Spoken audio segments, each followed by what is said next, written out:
नमोस्तु गुरुदेव। बंध के पांचों हेतु मिथ्यात्व, अविरति, प्रमाद, कषाय और योग गुण स्थान की अपेक्षा किस प्रकार घटित होंगे? हम पहले इसे समझें। ये जो 5 कारण बताए, ये अलग अलग गुण स्थानों में होने वाले बंध के अंतर को दर्शाने के लिए बताए। अलग अलग भूमिका होती है, उस हिसाब से अलग अलग है। मुख्य रूप से बंध में भूमिका कषाय और योग की होती है।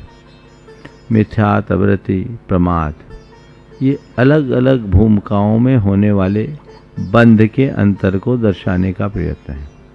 तो सबसे पहला जो मिथ्यात्व है वो पहले गुण स्थान में ही रहता है। साधना के क्रम में सबसे पहले मिथ्यात्व छूटता है, तो पहले गुण स्थान में मिथ्यात्व छूट गया। इसके बाद अविरति या असंयम बचता है।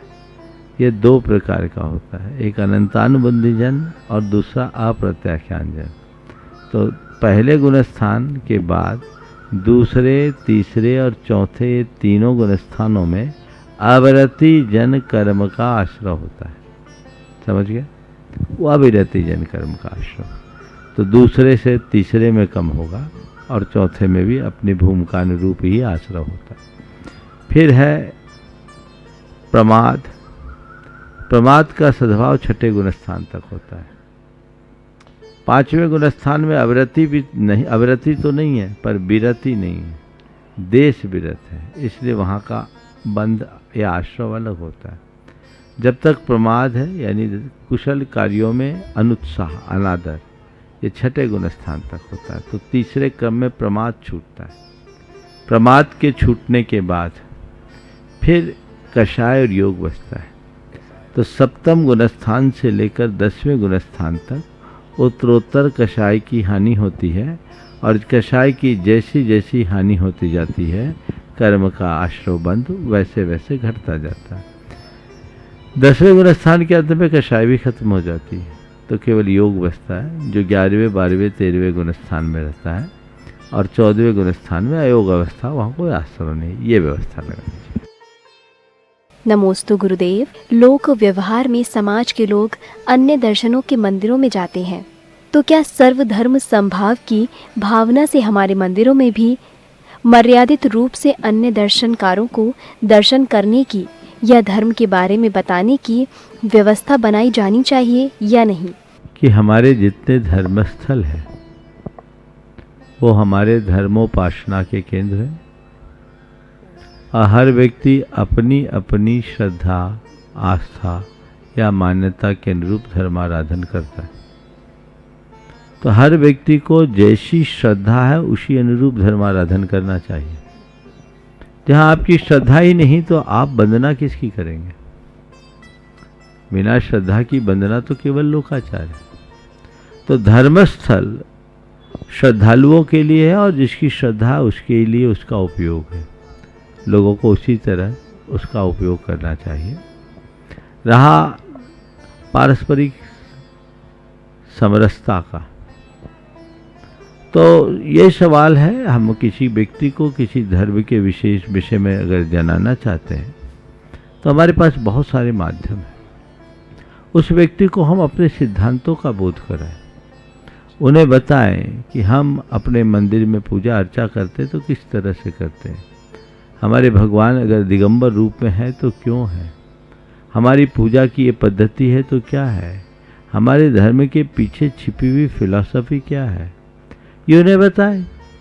तो आप अगर सामने वाला रुचिपूर्वक सुनता है तो आप उन्हें बता सकते हैं, बताना चाहिए। समझ गए? और यदि वो सुनने को इच्छुक नहीं है तो मत बताइए। और आपके बताने से वो आपके विचारों से प्रभावित होता है और उसे लगता है कि यहाँ जाकर के मुझे दर्शन करना चाहिए, तो दर्शन करें, प्रभाव ना होगी। कदाचित कोई ज़रूरी नहीं कि हम किसी को अपनी बात बताएं, वो हमारी बात को पसंद ही करे, उसे पसंद ना आए कोई बात नहीं, पर वो उसकी जानकारी की वृद्धि होगी। तो जानकारी की वृद्धि के लिए सतत प्रयत्न हमें करते रहना चाहिए और उसका रास्ता तदनुरूप बनाकर चलना चाहिए। यही सम्यक मार्ग है। अन्यथा धर्म स्थलों में लड़ाइयाँ होना शुरू हो जाएगी।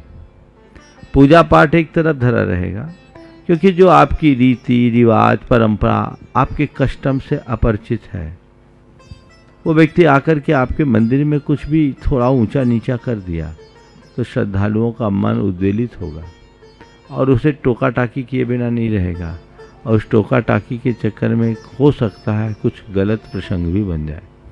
इसलिए हर व्यक्ति को अपनी श्रद्धा के अनुरूप अपना धर्म ध्यान करना चाहिए और उसी अनुरूप धार्मिक आराधना भी।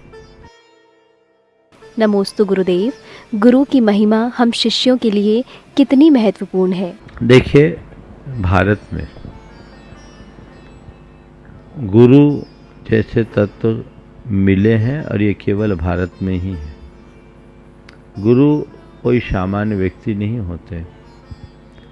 ब्रह्मा विष्णु महेश से भी ऊंचा स्थान गुरु का है, लेकिन इसे वही जान पाता है, पहचान पाता है जो गुरु की गरिमा को समझता है। प्रायः लोगों के मन में गुरु एक विशिष्ट व्यक्ति की भांति ही जुड़ते हैं, जबकि गुरु हमारे जीवन के गुणात्मक परिवर्तन के आधार होते हैं, या यूँ कहें गुरु हमारे जीवन के निर्माता होते हैं। सृष्टिवाद को मानने वाले लोग ये कहते हैं कि परमात्मा ने हमें जीवन दिया है, तो ये कहा जा सकता है गुरु हमारे जीवन का निर्माण करते हैं। ये बिल्कुल 100% सही है कि गुरु के बिना जीवन में उद्धार नहीं हो सकता, जीवन का उद्धार नहीं हो सकता। तो गुरु की महिमा तो है ही, पर वर्तमान में गुरु शिष्य की परंपरा ही समाप्त हो गई। गुरु की महिमा का बोध लोगों ने भुला दिया। तब लोग गुरु की पूजा भले करते हैं, पर गुरु को जहाँ बिठाना चाहिए वहाँ बहुत कम बिठा पाते हैं। गुरु की क्या महिमा है, ये तो हम एकलव्य की कथा से अच्छे से समझते हैं। भारतीय संस्कृति के पृष्ठों में गुरु की महिमा बहुत गाई गई है। हम उसे जाने पहचाने तो चाहे एक आम गृहस्थ हो या एक साधु, हर व्यक्ति को इसे समझना चाहिए। पर दो स्तर से लोग जीवन जीते हैं, एक गुरु का शिष्य बनकर जीने वाले लोग और गुरु का भक्त बनकर के जीने वाले लोग। जो गुरु का शिष्य बन जाता है वह पूरी तरह से गुरु का हो जाता है। शिष्य बनने का मतलब है अपने आप को समर्पित कर देना, अपनी इच्छा शक्ति को, अपनी निर्णय शक्ति को और अपनी समझ शक्ति को अर्पित कर देने का नाम ही समर्पण है। और जिसके अंदर इस स्तर का समर्पण होता है वही सच्चा शिष्य होता है। लेकिन हम लोगों का मन है जो कहीं न कहीं हमें रोक देता है। वो जहाँ आता है वहीं हमारे निर्माण की प्रक्रिया भी रुक जाती है। हालांकि गुरु बहुत ऊंचे होते हैं, वो शिष्य के समर्पण को समझते हैं और उसके बीच बीच में उसके अपने अहम को भी समझते हैं। लेकिन गुरु अत्यंत उदारता की मूर्ति होने के कारण वो उसे दूर भी करने की कोशिश करते हैं। आपने मेरे संबंध में जो बात कही, आज से बहुत पहले वो बात मैंने कभी कही थी। मुझे लगता है उसे दोहराए बिना लोग समझ नहीं पाएंगे कि क्या गड़बड़ है। मैंने कभी गुरुदेव से उनकी किसी बात को काटा नहीं, लेकिन जब मैं संघ में आया मेरी अध्ययन की रुचि बड़ी प्रबल थी। जब 1984 में ही संघ में आया, मार्च में आया, अप्रैल में गुरुदेव जबलपुर पहुँचे, वहाँ वाचना की शुरुआत हुई और शुरुआत में बड़े बड़े सिद्धांत ग्रंथ रखे गए पूजा के लिए। सतखंडागम, कसाय प्राभृत, महाबंध और आचार्य कुंद के संपूर्ण वांग्मय। उस समय तो मैं उनके नाम भी नहीं जानता था, पर उनका देख करके मेरे मन में एक भावना जगी कि मुझे इन सब ग्रंथों को पढ़ना है। मेरे मन में एक धुन थी कि मुझे पूरा जैन वांग्मय का तलस्पर्शी अध्ययन करना है। पर इसमें से कुछ ग्रंथ ऐसे हैं जिनके अध्ययन का पात्र मुनि ही होता है। तो मेरे मन में ये था और मैं अपने प्रारंभिक दौर से मैंने खूब पढ़ाई की। जितना मुझे पढ़ने को मिला, मैं एक मिनट भी किसी से बात करना पसंद नहीं करता था। अपने जीवन के प्रारंभिक दौर में 1984 से लेकर 1996 तक 12 साल मेरा घोर अध्ययन का काल रहा। उस अवधि में ये साक्षी हैं कि मैं दिन भर अपने आवश्यकों के अतिरिक्त केवल अध्ययन में ही अपना समय बिताता था और वही आज मेरे जीवन के निर्माण का आधार बना। तो जब मेरी मुनि दीक्षा हुई, मैंने गुरुदेव के चरणों में जाकर निवेदन किया कि मुझे सठखंडागम के 6 खंडों का अध्ययन करना है, आशीर्वाद दे, मैं करना चाहता हूँ। और कुछ संकल्पों से मैंने सब प्रकार के फलों का त्याग करके उनका अध्ययन करने का मन बनाया। मेरे मन में जो था मैंने गुरुदेव से कहा, तो गुरुदेव ने कहा साहित्य पढ़ो। व्याकरण वो हमें पढ़ा चुके थे, व्याकरण के साथ साहित्य यानी संस्कृत का साहित्य पढ़ो, जिससे हमारी भाषा में, खासकर संस्कृत में और प्रावीण्य आ सके। मैंने कहा गुरुदेव आपकी आज्ञा है, पर मेरी इच्छा सिद्धांत पढ़ने की है, बहुत दिनों से इच्छा है। आप तो सिद्धांत के लिए रुचि दे, साहित्य में मेरी रुचि नहीं है। आशीर्वाद दे, सिद्धांत के लिए आशीर्वाद दे दे, साहित्य में मेरी रुचि नहीं है, उसके लिए फिर देखेंगे। उन्होंने 3 बार कहा साहित्य पढ़ो, पर अपने दिमाग में तो धुन जमी थी, छोटा था, दीक्षा हुई थी उसके दूसरे ही दिन की बात। उससे पहले इलक छुलक और ब्रह्मचारी अवस्था थी। उन्होंने आशीर्वाद दिया, बोला ठीक है, प्रसन्नता के साथ आशीर्वाद दिया। और मैंने 3 वर्षों में पूरे सठखंडागम, कषाय प्राभृत, महाबंध, इन सब को छान डाला। अच्छे से अध्ययन हुआ। लेकिन आज मैं महसूस करता हूं कि गुरुदेव की बात को अगर मैंने स्वीकार लिया होता तो आज मैं सिद्धांत की भांति साहित्य में भी उतना ही निपुण होता। क्योंकि मेरी साहित्य में रुचि नहीं थी और मेरा भाषा पर उतना अधिकार था जितना मुझे ज़रूरत है, तो मुझे लगता था कि भाषा को ज़्यादा पढ़ने की ज़रूरत क्या है। मैं सारे ग्रंथों को प्राकृत पढ़ा नहीं था, पर मूल से पढ़ा। प्राकृत मैंने व्याकरण नहीं पढ़ा, पर सब ग्रंथों को हिंदी से नहीं पढ़ा, मैं मूल से ही पढ़ा। और सिद्धांत में मेरी पकड़ थी प्रारंभ से, तो अर्थ मुझे आता था। तो मैं उधर तो बढ़ गया, पर साहित्य में कच्चा रह गया।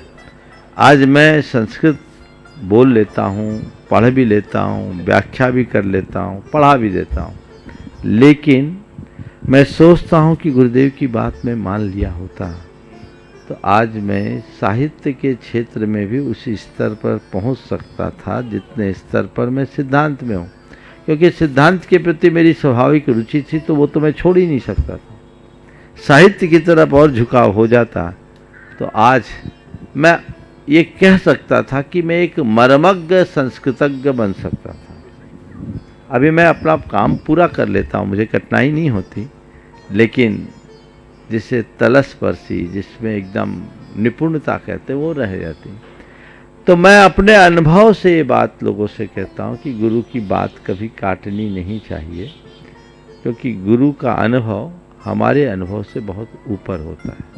तो मैं पिछड़ गया सो पिछड़ गया, और अब इस उम्र में न मेरे पास समय है न सुविधा है, तो ये चीज़ें होती है। इसलिए शिष्य को चाहिए कि वो एक बच्चे की भांति रहे, शिशु बन जाए, जो गुरु कहते जाए वो करते जाए, तो उसका निर्माण अपने आप होगा। और ये बहुत बड़ी ज़रूरत है। तो ये बातें शिष्यों में होती है। आप लोग शिष्य नहीं हो, भक्त हो। भक्त वो है जो गुरु का गुण तो गाता है, पर गुरु की बात माने ये जरूरी नहीं। गुरु को माने गुरु वो भक्त, और गुरु की माने वो शिष्य। अब देख लो, भक्त विभक्त बन सकता है, पर शिष्य तो हमेशा जीवन को ऊपर उठाता है। शिष्य शिष्य बन ही रहता है और जीवन को आगे बढ़ाता है। हमें गुरु भक्त होने के साथ साथ अपने भीतर उस शिष्यत्व के निर्माण की बात सोचनी चाहिए, जो हमारे जीवन को सुंदर बना सके। नमोस्तु गुरुदेव। अंगोपांग नाम कर्म के उदय से हमारे शरीर का निर्माण होता है, तो क्या वक्र शरीर या उंगली का ज़्यादा होना ये भी इसी क्रम के उदय से प्राप्त होता है? और क्या इसी क्रम के कारण विश्व के सभी लोगों का अंगूठा किसी दूसरे से मेल नहीं खाता?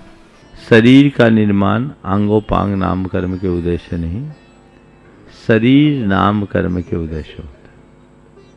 और हमारी संपूर्ण शारीरिक संरचना में शरीर नाम कर्म मूल है, पर नाम कर्म की अन्य अनेक कर्म प्रकृतियां जुड़ी हैं, जिससे हमारा रूप, लावण्य ये सब सुनिश्चित होता है। आपने जिस कर्म की बात की वह अंगोपांग नाम कर्म है।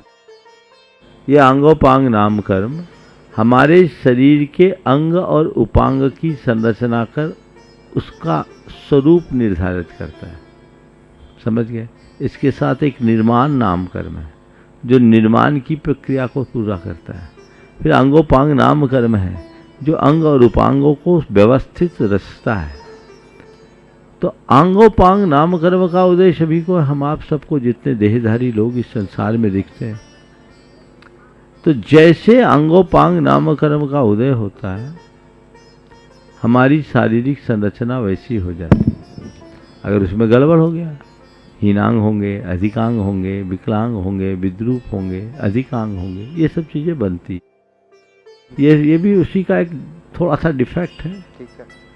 अगर हम विज्ञान की भाषा में कहेंगे तो वो भी कहेंगे, कईयों को जेनेटिक इफेक्ट भी होता है। तो ये चीजें बनती है, बदलती है, जिसके मूल में अंगोपांग नाम कर्म नामक कर्म होता है। समझ गए? आपने कहा कि संसार के सभी प्राणियों में एक किसी का अंगूठा समान नहीं होता, वह ऐसा चितेरा है कि कोई चित्र की कॉपी नहीं होती, एक जैसी दिखती भले, सूक्ष्म अंतर होगा। समझ गए? नाम कर्म का चितेरा हमारा चित्र बनाता है। नमोस्तु गुरुदेव। शांति धारा की झारी पर नारियल रखकर भगवान की शांति धारा करनी चाहिए या नहीं, और हमें शांति धारा के समय प्रभु के मस्तक पर धारा करनी चाहिए या यंत्र पर? देखिए, सबसे पहले तो हम नारियल क्यों लगाएं? कलश पे, लोटे में जब हम नारियल लगा देते तो कलश बनता है। अष्टमंगल में कलश एक मंगल है, तो इसलिए कलश से यदि अभिषेक करे तो नारियल या गरीगोला लगाना चाहिए।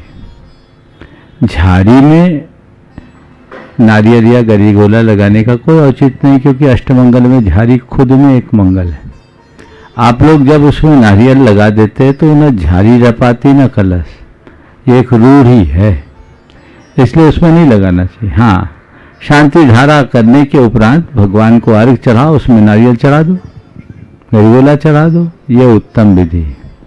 रिद्धि मंत्र के माध्यम से जब भगवान का अभिषेक करे तो भगवान के मस्तक पर धारा करने में कोई बाधा नहीं।